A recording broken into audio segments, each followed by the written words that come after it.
13. Year. Old girl bought a broken-down old car for her adopted black dad. What they found inside changed their lives forever. Walter Booker, a man who had taken in children no one else wanted, thought his life was finished when his Uber car died. But with nothing more than coins and crumpled bills, Emily and her siblings scraped together $50 to buy him a wreck that barely held together. Walter climbed inside, searching for salvageable parts, and froze. His hand struck something heavy beneath the seat, wrapped, hidden, and gleaming. The children leaned closer, hearts pounding, as Walter slowly uncovered the find that would alter not just their fortune, but their legacy. Before we go any further, we'd love for you to hit that subscribe button. Your support means the world to us, and it helps us bring you even more powerful stories. Now, let's begin. Walter Booker wasn't the kind of man the world celebrated. He never made headlines, never owned a mansion, and never sat in a corner office. Instead, his legacy lived in the quiet footsteps that filled his modest home. Children who had no one else, children who had been left behind. He had adopted so many over the years that neighbors lost count. Some were black, some white, others Latino or mixed. Strangers would whisper, "Why take on more when he already struggles?" But Walter only smiled. To him, family wasn't measured in bloodlines or bank accounts. It was measured in how many children you refused to let slip through the cracks. Still, kindness didn't pay the bills. His lifeline had always been a beat-up Toyota, the car he drove for Uber long hours into the night. But when the engine finally gave out, silence felt heavy over their home. No more rides meant no more steady income. Every bill on the kitchen counter looked taller. Every sigh from his youngest felt heavier. One evening, as Walter sat on the creaking porch steps with calloused hands pressed together, Emily, his oldest adopted daughter, watched him closely. She was only 13, but the lines of worry in her face made her look older. Behind her, the younger ones huddled, whispering, passing crumpled bills and loose coins between their palms. By the time they stepped forward, their little savings barely scraped $50. Emily held the small bundle tight, her voice trembling as she said, "Dad gave us a home. Now it's our turn." They pulled their coins together to buy what no one else wanted. A broken-down old car abandoned at a salvage yard. To outsiders it was nothing but rust and faded paint, but to those children it was hope, something their father could strip for parts, something that many wouldn't give up. When they wheeled to the driveway and told Walter it was theirs, he didn't speak at first. His chest tightened, eyes glistening. He laid a rough hand on the car's hood as if it were sacred.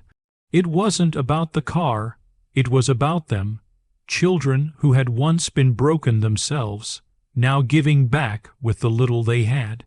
And in that quiet night, under the dim glow of a flickering porch light, Walter realized something. Even in their poverty, they were richer than most.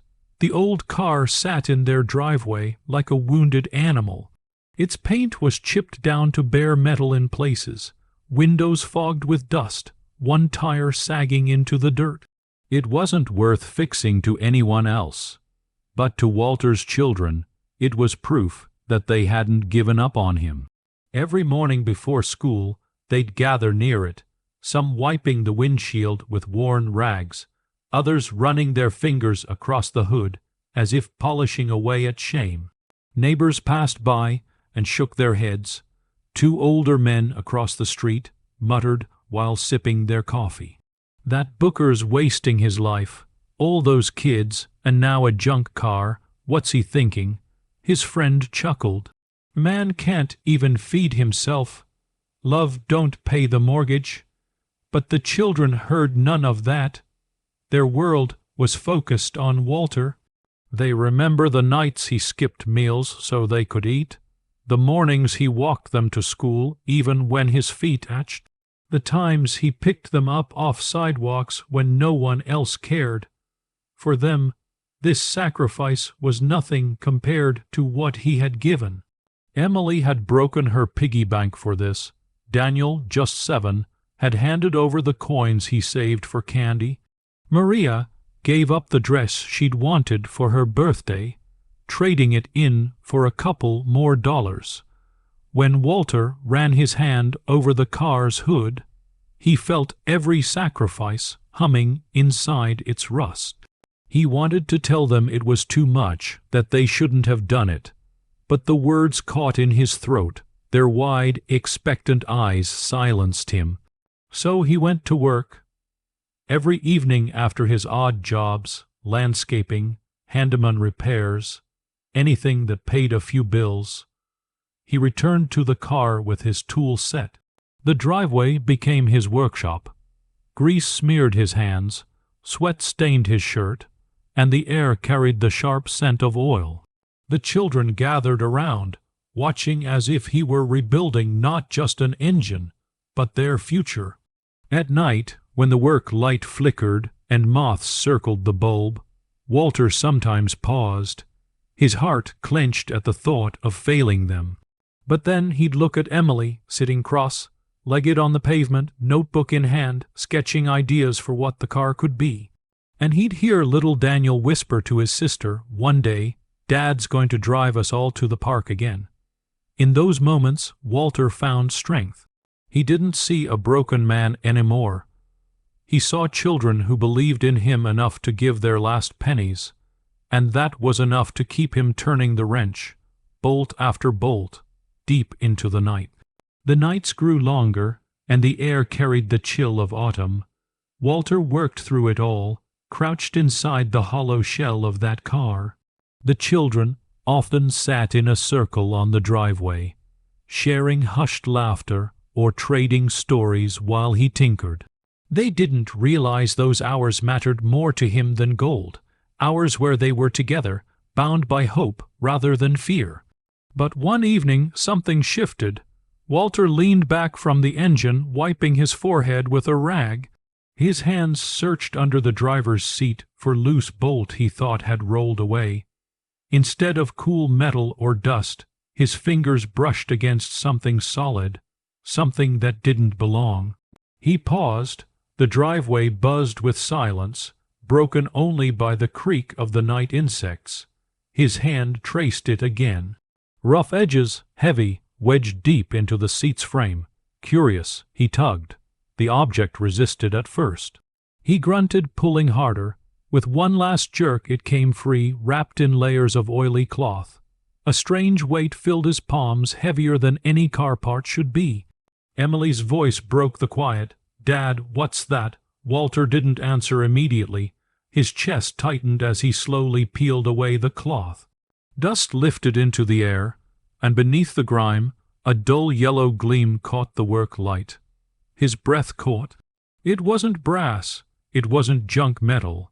It was unmistakable solid gold. For a moment he just stared, unable to move. His mind ran wild. Was it stolen, forgotten? Who hid it here? His hands trembled as he turned the bar, the children gathering close, their eyes wide and reflecting the glow. One of the younger boys whispered, "It looks like treasure." Walter didn't speak. He couldn't. He felt the weight not just in his palms, but in his soul. Years of hunger, of patching holes in shoes, of fighting to keep their lights on. Suddenly, all those nights pressed against this single bar. The children's voices rose in wonder, but Walter stayed quiet, staring at the gold. He wasn't thinking about riches. He was thinking about responsibility, about whether this was a blessing or a test. In the distance, neighbor peeked through their blinds, curious about the murmurs, muttering to another, "That Booker's always got some crazy scheme. Probably junk he's pretending is worth something." They didn't know. They couldn't know. Walter sat frozen in the glow of the work light, gold gleaming against his calloused hands, and for the first time in years he felt the ground beneath him shift. Life had just changed, but he didn't yet know how far. The gold bar sat on the kitchen table that night, its heavy glow cutting through the dim light of their modest home.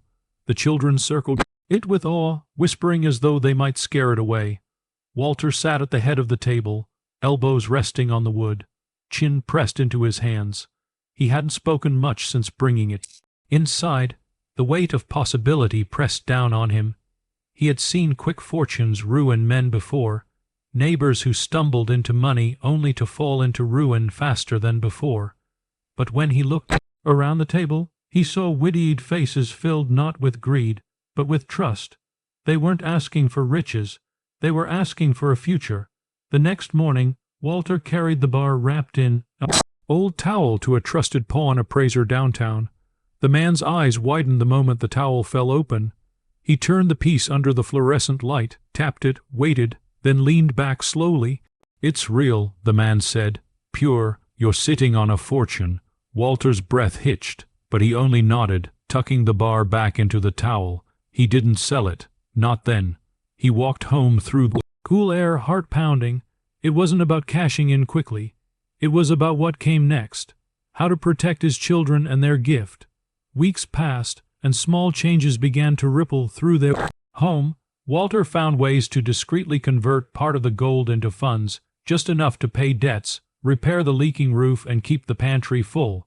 For the first time in years, the refrigerator hummed with fresh groceries, and the children came home to meals that didn't have to be stretched thin. But Walter didn't stop there. He opened savings accounts in each child's name, small deposit. That would grow into something solid when they were older. He spoke with a financial advisor, his calloused hands gripping the pen tightly as he signed papers that secured trust funds. The neighbors began to notice. The once fading house had new paint, the porch light no longer flickered, and the children wore shoes that actually fit. Gossip floated over fences. Booker must have found himself a rich donor. Nah, probably government aid. He couldn't have pulled this off himself. Walter heard the whispers but never corrected them, let them wonder. The truth wasn't theirs to hold. It belonged to his children. Through it all, he kept working. He still picked up handyman jobs, still drove rides when the old Toyota sputtered back to life with the help of salvaged parts. He wanted his children to know the gold was a blessing, not a crutch. And every night as he passed their rooms, he heard new sounds. The scratch of pencils as Emily studied late. The laughter of the younger ones, who no longer feared the dark. The soft murmur of dreams spoken aloud. Gold hadn't just filled their bellies. It had restored something deeper. Dignity, security, hope. Months rolled into seasons. And the little family's life looked different. Not extravagant, not flashy, but stable, something they hadn't known in years. Bills were paid on time, food filled their shelves, and the children grew in confidence, no longer carrying the shame of being the poor kids on the block. Walter, however, never forgot where it began with a handful of coins scraped from tiny palms and a broken car that everyone else would have abandoned. That memory weighed heavier on his heart than the gold itself. One Sunday afternoon, he stood outside their home while the children played tag across the yard. Neighbors gathered nearby, watching, whispering among themselves. A few finally admitted, "Maybe we were wrong about him. That man, he raised more than kids. He raised hope." Walter turned to his porch, eyes resting on the old car. He hadn't scrapped it. Instead, he left it there as a monument. Rust and all a reminder of the moment his children believed in him more than he believed in himself. When people asked about the sudden change, Walter would smile quietly and say it wasn't gold that saved us. It was love, the kind you can't put a price on. For his children, the lesson sank deeper than any inheritance. They saw with their own eyes that miracles don't always come wrapped in light. Sometimes they hide beneath broken seats in a forgotten car, waiting for hands brave enough and hearts pure enough to uncover them. And so the man once pitted as a struggling father became a symbol of something greater, a man whose legacy wasn't the gold he found, but the family he built. And that's how one broken-down car bought with love carried a family from struggle to legacy. If this story moved you, don't just scroll away. Hit subscribe and join us for more powerful stories like this one. And remember, sometimes the smallest sacrifices hide the greatest treasures.